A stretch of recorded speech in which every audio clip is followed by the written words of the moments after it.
Pour la deuxième portion de l'émission, Michel Guimont nous parle de son nouveau poste à titre de coordonnateur du Réseau des crayes du Québec.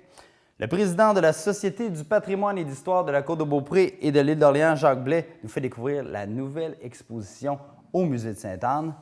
Mais pour tout de suite, le territoire non organisé de Saut-au-Cochon sur la Côte-de-Beaupré suscite l'intérêt d'une étudiante de l'Université Laval. Le projet de recherche de l'étudiante à la maîtrise en sciences forestières a pour but de connaître les valeurs et les attentes de la population de la Côte-de-Beaupré par rapport au TNO Saut-au-Cochon. Ces données permettront à la MRC de présenter un projet de forêt de proximité pour ce territoire forestier public. Donc, Gabriel Rivard nous explique les détails de son projet d'étude. C'est un projet qui s'étend sur 2 ans. Normalement, une maîtrise, c'est sur 2 ans. C'est un projet, dans le fond, qui cherche à outiller la MRC pour implanter un modèle de gestion forestière sur leur territoire non organisé du TNO Saut-au-Cochon. Donc, dans cette idée-là de modèle de gestion, c'est ce qu'on appelle aujourd'hui les forêts de proximité. C'est un nouveau modèle que le ministère veut implanter sur les forêts intramunicipales qui maintenant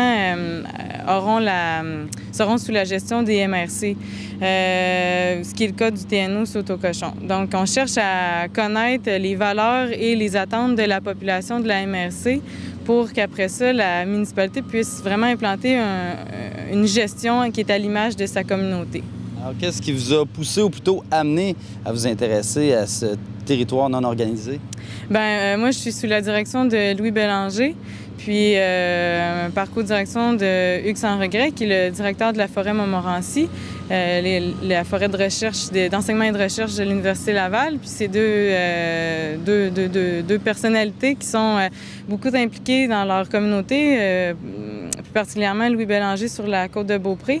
Puis on cherchait un projet qui allait avoir un impact direct sur la communauté à proximité du moins de la Ville de Québec, puisque je demeure ici.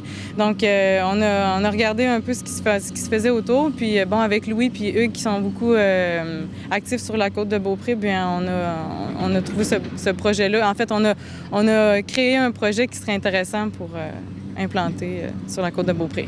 Vous avez parlé de valeurs tout à l'heure, mais qu'est-ce que vous cherchez à savoir exactement?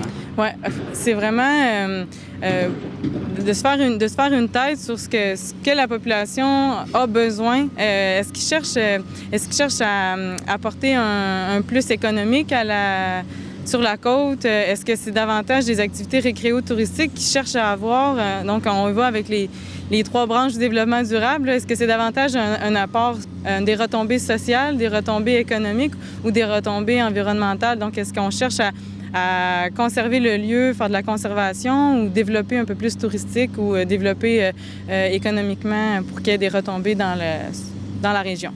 C'est un projet que vous allez soumettre à la MRC de la Côte-de-Beaupré. Est-ce que vous pensez qu'il risque de s'en inspirer fortement? Je crois que oui, parce que ça va leur venir en aide, puisque, comme je parlais tantôt, des forêts de proximité, c'était ce que la population qui est alentour de cette terre publique-là désire, c'est un peu l'essence d'une forêt de proximité. Là. Aujourd'hui, l'industrie forestière se tourne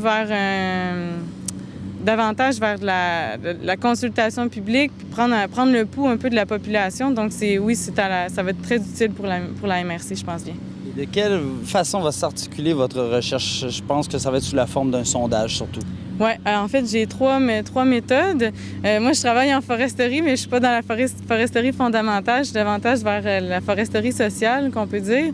Donc, j'utilise des méthodes qualitatives. Donc, c'est, un sondage web. C'est mon premier élan de cueillette de données. Ensuite, je vais avoir des entrevues individuelles avec les gens qui dirigent davantage sur la Côte-de-Beaupré. Comme le comité multiressources ou les maires et... il y a juste des maires, pas de mairesse. Et puis des entrevues, des groupes focus qu'on appelle des groupes de discussion avec les gens impliqués, les associations qui sont actives sur le territoire. Puis pour moi, qui est un particulier qui voudrait peut-être répondre à ce sondage-là pour donner mon avis, alors de quelle manière je vais pouvoir le faire?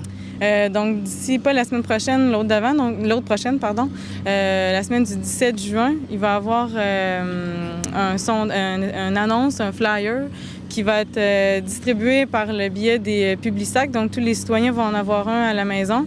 Ça va être un incitatif, une brève description de mon projet de recherche. Puis c'est un peu un appel à la participation aux gens. Il va y avoir le site web de la MRC qui est inscrit dans le bas de l'annonce. Et puis sur le site web de la MRC, il y a le lien de mon sondage web.